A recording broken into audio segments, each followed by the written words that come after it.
Well, thank you for having me, and thank you to Florida Citrus Sports for the incredible opportunity to play an excellent football team and culture, clash of two top 20 teams, and again, just a lot of respect for Coach Campbell and his team, and certainly the opportunity to compete and play and give our guys an opportunity to do something that hasn't been done in Miami in a long, long time. So, with that being said, questions, please.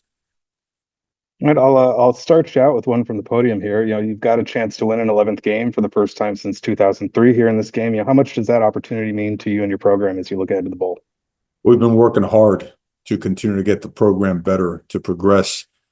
And now this being our third year, we've gone from 5 to 7 to a 10-win season. And that's different from Miami. It's only been done the last 20 years twice. And now we have a chance for 11 against a team that's also fighting for number 11, and an opportunity to do it for the first time in their history as well. So the intensity is going to be high. Both teams really want this, and the competition and the caliber of athlete and player on the field is going to be awesome.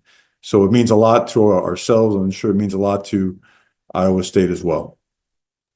One follow-up for you, Coach. You go from five wins in year one to 7 wins in year two to now 10 this year. What can you say about the progress that's being made as a program, with your team over the past few seasons? Well, that we're not satisfied. We want to win every single game, and we won 10. We were close on the other 2, but close isn't good enough. We want progress. We're hungry and driven to get better, and so that's what our focus is on: to improving as a football program, to getting better. To moving into the postseason with an opportunity like this against a great football team like this and putting our best on the field. All right, we'll take a couple questions from them. If you have a question, please use the raise hand function at the bottom of the screen to indicate that you'd like to ask. We'll start with Tim Reynolds, Associated Press. Tim, you'll be unmuted here in a second. You can ask away. Thank you. Hi, Mario. How you doing, Tim?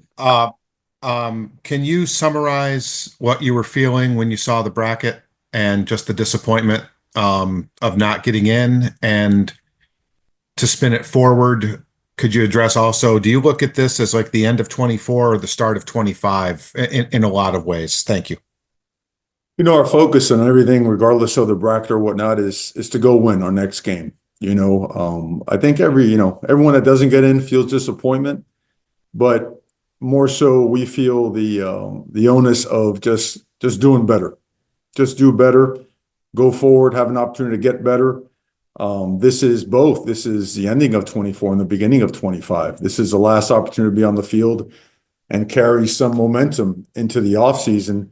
So it is in essence, it's the most important game because it's the next game. So there's a lot of excitement in the form of opportunity for our guys. Our guys love to play football. And the chance to play one more time with this special group. This is a special group of guys now. They've worked really hard to really change the trajectory of the University of Miami, and they want to continue to elevate the status and the culture at the University of Miami. So certainly a ton to play for. So we're looking forward to the opportunity. Thanks, Mario. Yes, sir.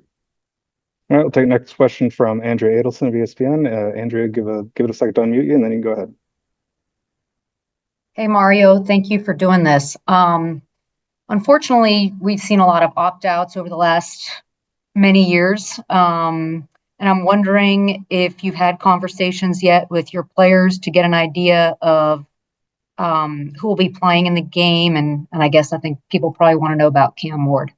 Well, I'm sure people do. Again, we've really worked hard at culture around here and has improved tremendously over the last few years. So I feel we have a group that wants to play, that is excited to play.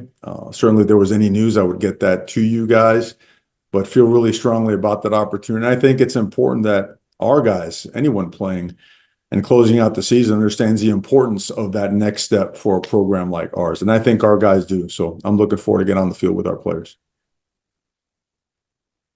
All right, we'll take our next one from Jordan McPherson. Jordan, you can go ahead when you're unmuted. Yeah, thanks so much. Hey, Mario, I wanted to ask just over the next 3 weeks how you guys are going to be handling things. Obviously, you got the transfer report. We got to deal with the extra practices that you guys are going to be getting. Just how do you balance the time that you have between looking for the future and also getting guys ready for what's right in front of you guys?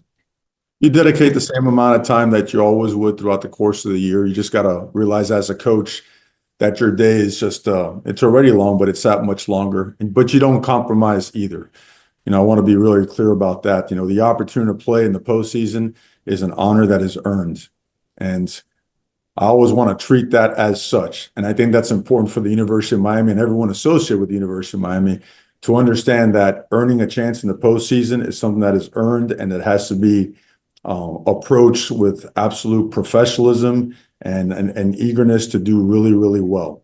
And at the same time, certainly the other moving parts of building and continuing to progress a college football program revolves around recruiting, revolves around the portal, both your players and players that are going to have opportunities to come to the University of Miami. And it doesn't stop. You just stay the course. We've always been a very driven, hardworking program, and that's not going to change. As a matter of fact, it'll be upped and amped up even more. Thank you, Mario. Coach, another one from the podium for you. This will be a first-time matchup between Miami and Iowa State. What do you know about the Cyclones, or what is your research to this point involved? Well, excellent football team. A lot of respect for Coach Campbell. I know that offensively, I think they're one of teams that have two 1,000-yard receivers. They're really explosive on offense, and they've always played great defense. I believe they're a top 3 or 4 passing defense in the country. Very disciplined, very hard-nosed, very tough, and very physical. I know that it's exhibiting the fact that I think they are the least penalized team in the country. And they bring it. They just play with a lot of energy, a lot of effort. They get a lot of hats to the football. Just a very well-coached, very talented football team. All right, we'll take another one from the room. We've got Adam Lichtenstein. Adam, you can go ahead when you're ready. Hi, Mario. Thanks for taking the time. Kind of in the same vein as Jordan's question, just how valuable are these bowl practices, especially for guys who maybe didn't get a chance to play much during the season? How valuable is this chance to get the extra practices in, even if, whether or not they play in the bowl game or not?